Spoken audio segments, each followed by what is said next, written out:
So we are looking at Grischuk, Carlsen against Grischuk, Linares 2009. Grischuk won the tournament together with Ivanchuk, half a point in front of Magnus. Grischuk is a popular Russian player, and I believe he's married to Katerina Lagno, who is one of the strongest women players in the world. So so at this time she was probably like being his like second helper. So let's see the game.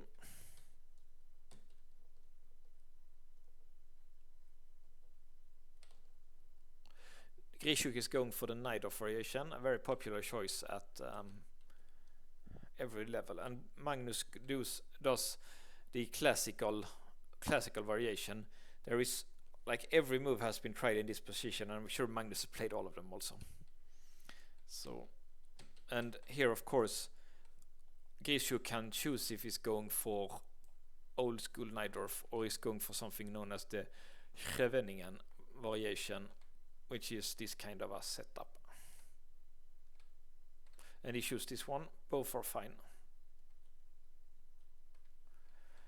A5 to prevent this one.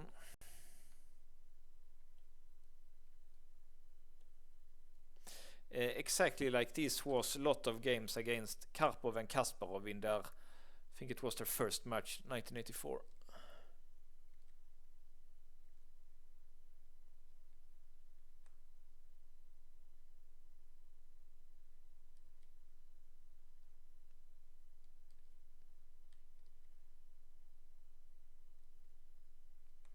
Okay, so E5 is a bit interesting.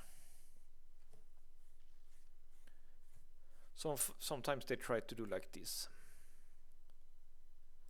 with the plan to maybe trade and play like this. It's a typical line.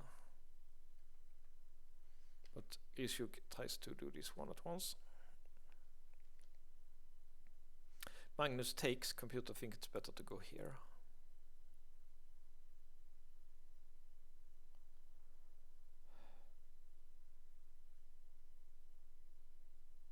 Hard to say, maybe he wanted to do this trade. But what about this one? Okay, I can apparently just take here. Or this is also kind of like normal stuff. Or maybe just take. It's also not so bad for black, maybe. Okay, Magnus takes.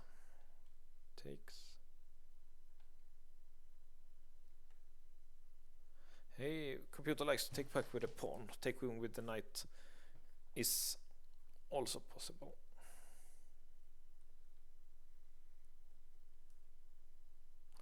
Yeah, so if usually when you play Rook b8 you want to like do maybe b6 and bishop b7 or something like that. So now when he did the e5 plan, it would have been better, I think, probably to play it at once, like, because that Rook b8 was not, well, just a waste of a move.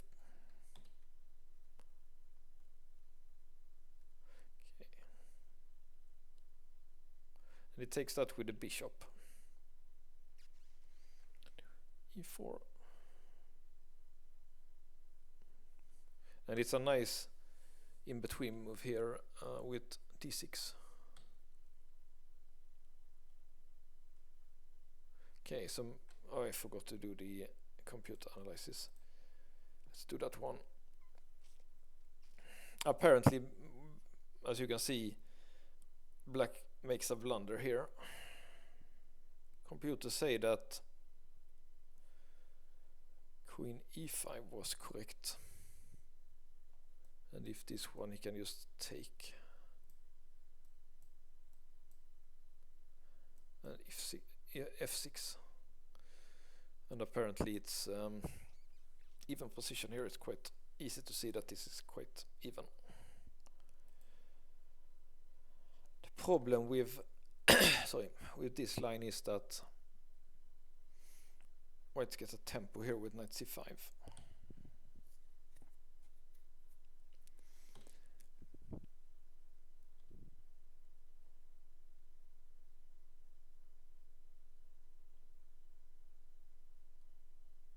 And I guess the reason is that this passer is very dangerous now. Threatens to go here and then to queen. It's being very nicely supported here. Black's passer is not so dangerous, it's being stopped by the bishop.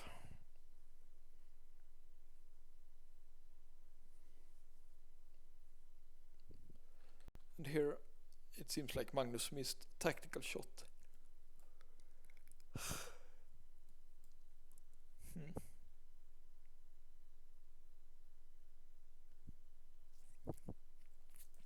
Yeah, he has a complete domination. The computer doesn't even want to win back material, it just wants to strengthen and then take some pawns here and queen everyone here. He wants to play like this apparently.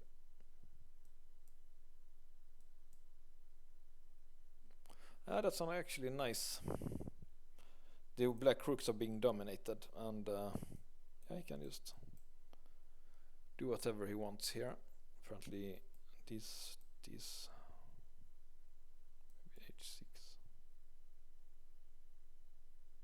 And now it's time to do this one.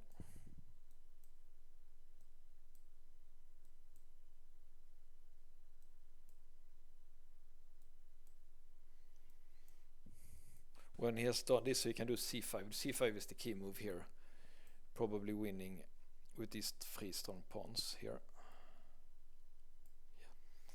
Yeah, this is apparently a win for white. So that's the computer sees that he should strengthen like this before he cash in the pawn here.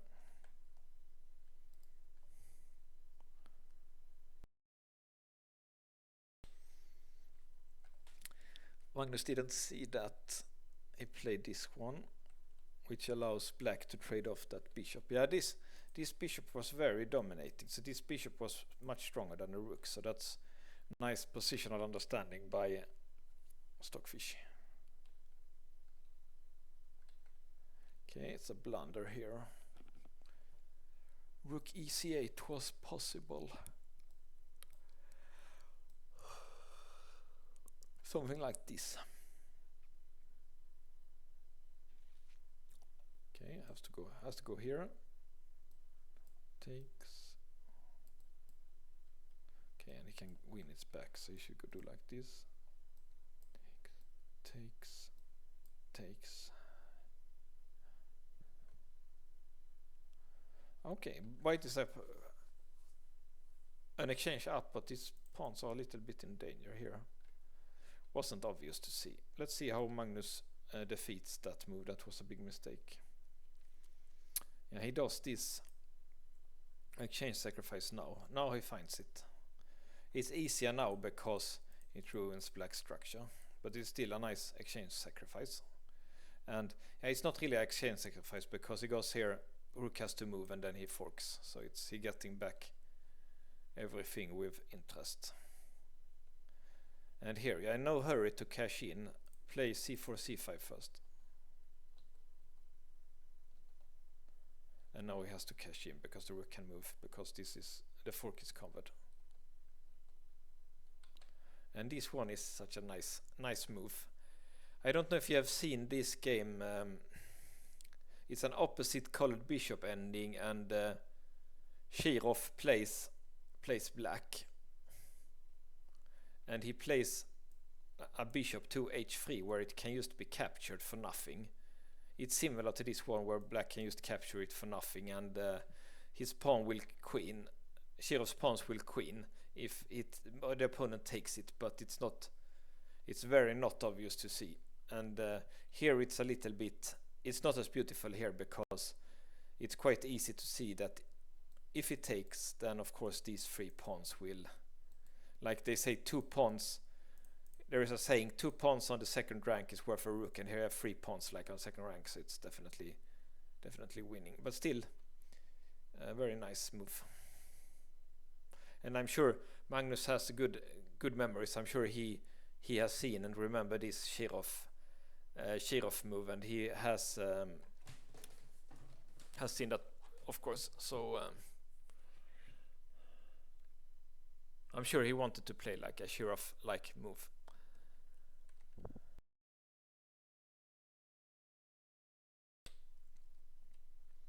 Yeah, now what else? He has to take back, I think. C6 take. And Rook C1. Precise move. Actually only move that wins. C7 it was Rook C6. But now it's precise. And a pawn with queen.